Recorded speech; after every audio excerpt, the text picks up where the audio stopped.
I got it right there. That should be fine. Hi, I'm Travis, or Sean. I'm going to talk about DNRs, improving the DNR discussion. My report was on basically DNRs and figuring out the best way.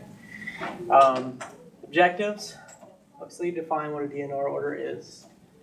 Identify myths and facts about DNRs. I'm going to quiz you guys later at the end of it. Discuss ways to train new members about DNRs and new ways to train or approach residents about DNRs. All right, so what is a DNR? One of you. Not resuscitate. What does that mean? They don't want any life-saving anything after they have stopped. Okay.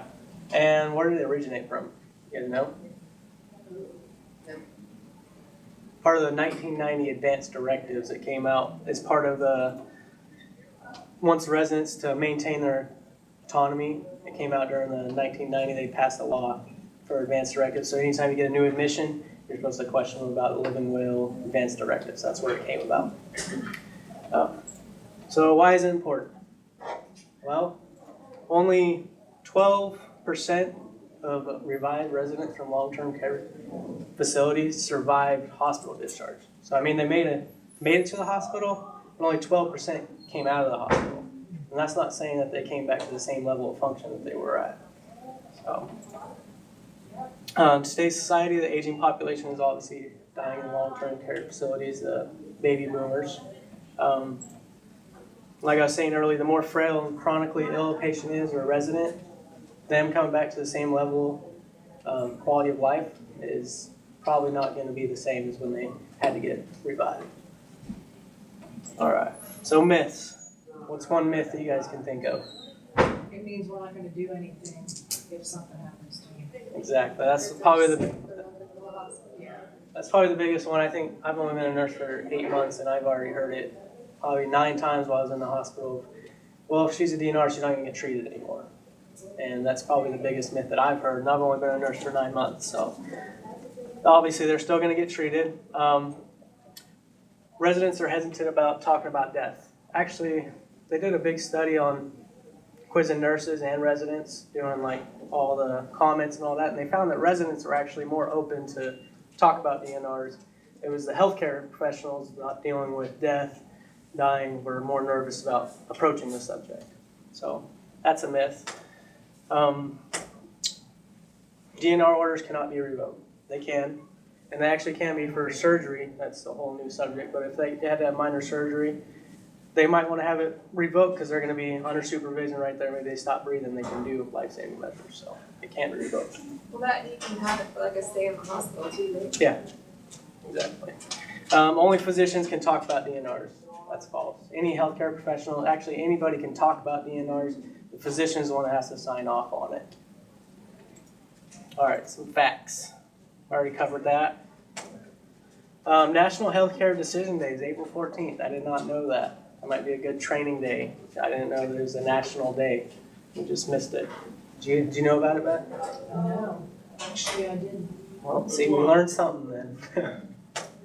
All right, United States, like in long-term care facilities, ranges anywhere from 30% to 71% of DNRs. So I was talking to Beth earlier. I think you guys had 5 on file. Now you guys are up to 35, so about 50%. But nationwide, that's about what it ranges. So it's really not a lot if you think about it. Inexperience with healthcare staff and dealing with death and dying, lack of cultural awareness, unrealistic expectations by the family and the patient is what Klavitz found the reason for a low percentage of DNRs. All right, so how do we revive the DNR talks? Have you guys ever heard of the saying "and" instead of DNR? No? Allow natural death? It's kind of a new thing out. Instead of saying DNR to residents, say "and" instead of allow a natural death. Something new. I don't think it quite stuck yet, but that's something they're kind of going towards. So mandatory training. I know you guys do an hour mandatory training. Maybe do you guys have to do yearly training on it? No. Okay. So that's something else. Do you guys do case studies, problem solving, or would you guys just do like kind of like what we're doing right now? All right. Yep.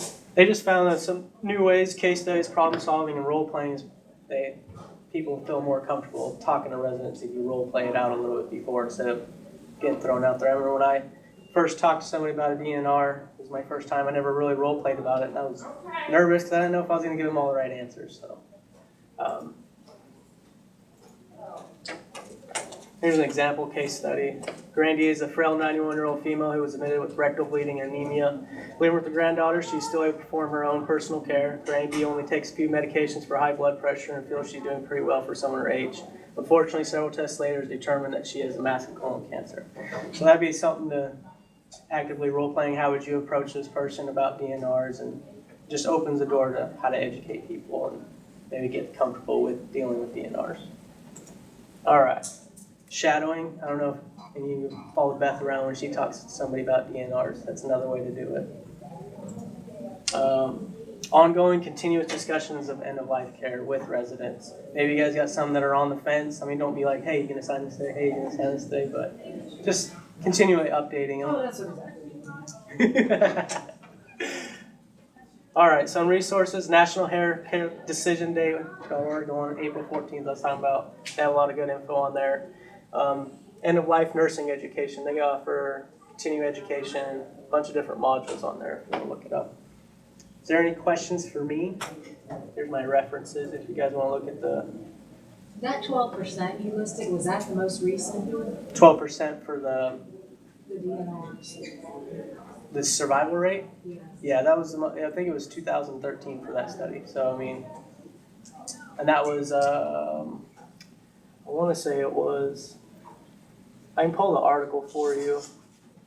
Yeah, and we actually had exactly what you're saying, because when Gowdy came to visit us, one of the physicians, those were his exact words, that a lot of physicians do not feel comfortable discussing end of life with their patients. And I think that goes along with our culture, because we're always trying to say cure, and we're not really addressing that death is part of the natural dying, like that's part of life. Well, and you ask them, you know, if you're 91 years old, are you the same that you were when you were 50? How about when you were 25? Okay, if you feel like you're half of that now, here's your reality. If I try to resuscitate you, It's probably going to be half of them. yeah. Yeah, I agree. Any other questions, comments? Did all right? Yeah, you did All right. That was it, short and sweet. Good job. Let's see. Let me see.